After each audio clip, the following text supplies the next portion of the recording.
Hey guys, don't pay attention in anything in this YouTuber.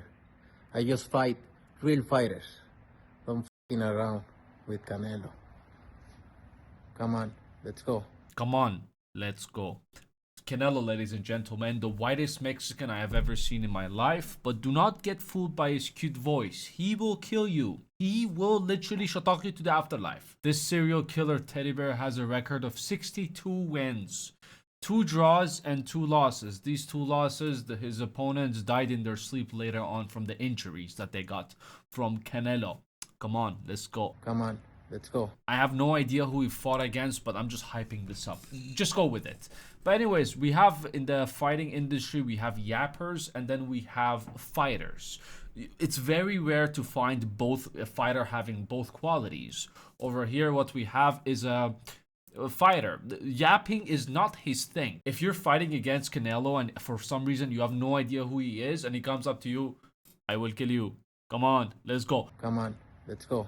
Who is he scaring? The yapping is definitely not his superpower over here. His superpower is talking people to the ground. Now, on the other hand, we have yappers and not fighters. Perfect example I can give you is Jake Paul. Before you go, oh, Koosh, wait, he fought against Mike Tyson. He won against Mike Tyson. He fought against this. The people he fought are the people who have knee injuries. They have their kneecap is expired. I'm not talking about an injury from a fight, from old age. He fought against someone close to his age. He lost. Shocking. And it wasn't even like a top big guy fighter. It was Tommy Fury. Imagine what will happen to him if you go against Canelo. Come on, let's go to heaven. He will die. Now, a few days ago, this poster has been going viral as Jake announced as well that he will be fighting Canelo. And that was the first time in everyone's life they were like, okay, Jake, we are proud of you, even though you're not going to make it out this fight alive, but respect to you for fighting someone close to your age. He's not really, Jake is 28, I believe, and Canelo is only 6 years older than him. Anyways, the contract was going on, and then out of a sudden last minute, contract cancelled. And when I first found out that the whole thing got cancelled, I had an idea of maybe this whole thing was a stunt just to go viral, because I know Jake is a very smart guy and he wouldn't risk his life to fight Canelo. Not even his career, his life. I've also heard that this is going to be Jake Paul's last fight. I also thought that was rumors as well. I have no idea what is going on. Maybe we're going to see Jake Paul retirement plan and he was going to go out big on this one. But I also know Jake is a businessman as well. This is why I was 50-50 about it. And fighting Canelo is going to bring a big paycheck for him. Jake Paul got paid $40 million for this fight and Mike Tyson got $20 million. And what did we get in return? We got a loading page on 99%. Please wait. I canceled my subscription. And I thought to myself, was this a stunt or not? And it got me curious and I have nothing better to do. So I decided to do a little bit of research and I found out some very interesting details. But first, let's look at the yapper doing his job. Jake was the first one to announce it that Canelo ducked and now he is an owned slave. He sucked his own kukuma over here a little bit. I am the king of sport. I am this. You will die. You're nothing outside the ring. You have no aura whatsoever. I'm the one with aura and you're gonna regret not fighting me.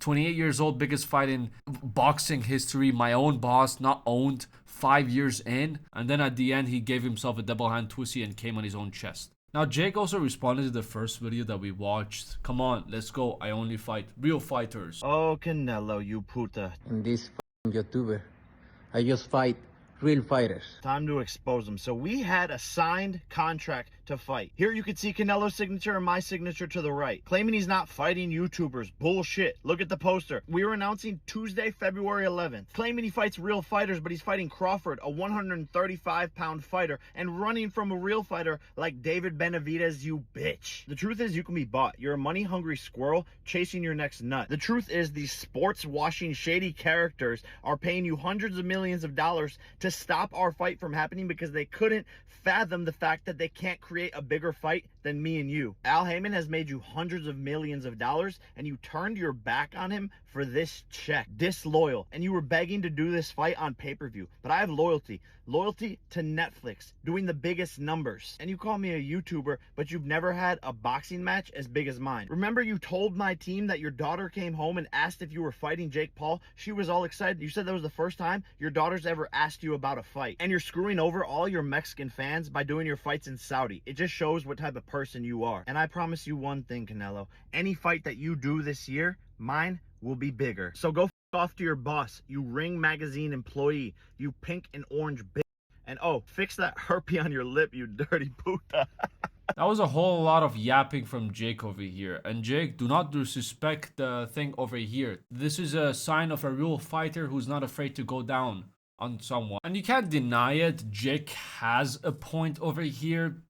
Jake is very good at selling fights. He's like the McGregor 2.0, like back in his prime days. He can definitely sell a lot of fights, and what Canelo is doing, he is chasing after the money. I don't see anything wrong with that. The bigger the check, the bigger the fight, the more likely you're going to choose it. And it got me even more curious, so I decided to dive deeper and go to this very extremely rich billionaire from Saudi Arabia, who is I believe he's the head of Riyadh season, where you see all these video game sports, all the boxings, all the things taking place in Saudi Arabia. He's the head of it. He's the one who's controlling it. He's the one who chooses who comes in, who goes. The guy's name is Turkey.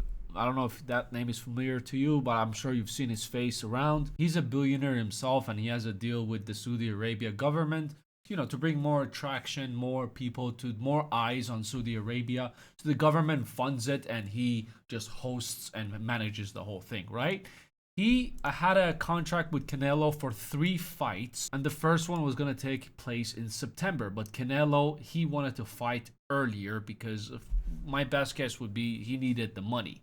And he got into an interview, this Turkey guy, and he told us exactly what happened. In the last 2 weeks, we start to hear the rumors about this fight. And in the last 48 hours, we heard it is close. Then it is not for our benefit because we are building the big fight against Crawford. We want him to fight, good fight, great fight in May. There is people starting to doing posters and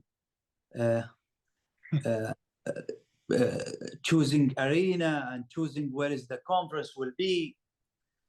Then I finished the deal in 5 minutes.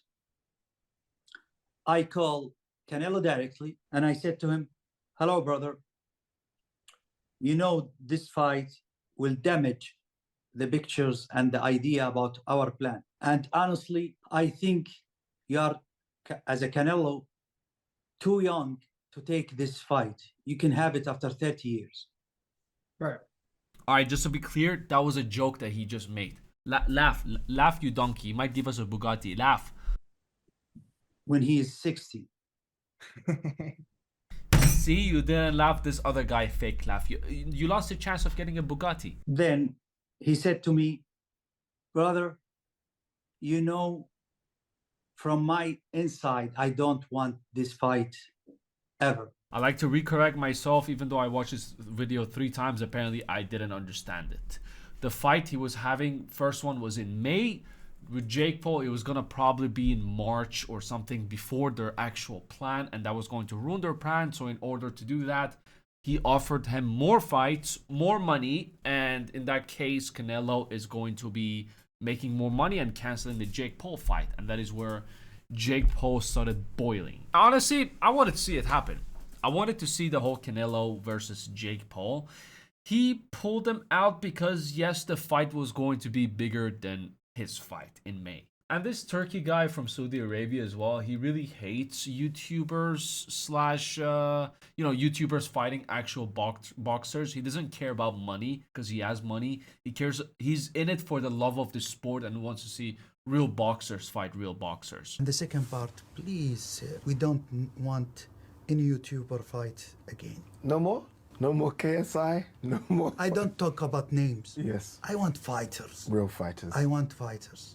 This is what I support. And quote unquote, his response to Jake Paul after he talked all that trash was like, Jake Paul, go fight Mr. Beast for like a YouTube title or something. We only deal with real fighters over here. Let them bring Mr. Beast, and we can sanction it with Disney for the build of the YouTube, and everyone will subscribe and see it. Now again, I think Jake Paul's fight would have been bigger, but he kind of Turkey in some way saved Jake Paul's life, dignity, reputation. Imagine that's how Jake Paul goes out.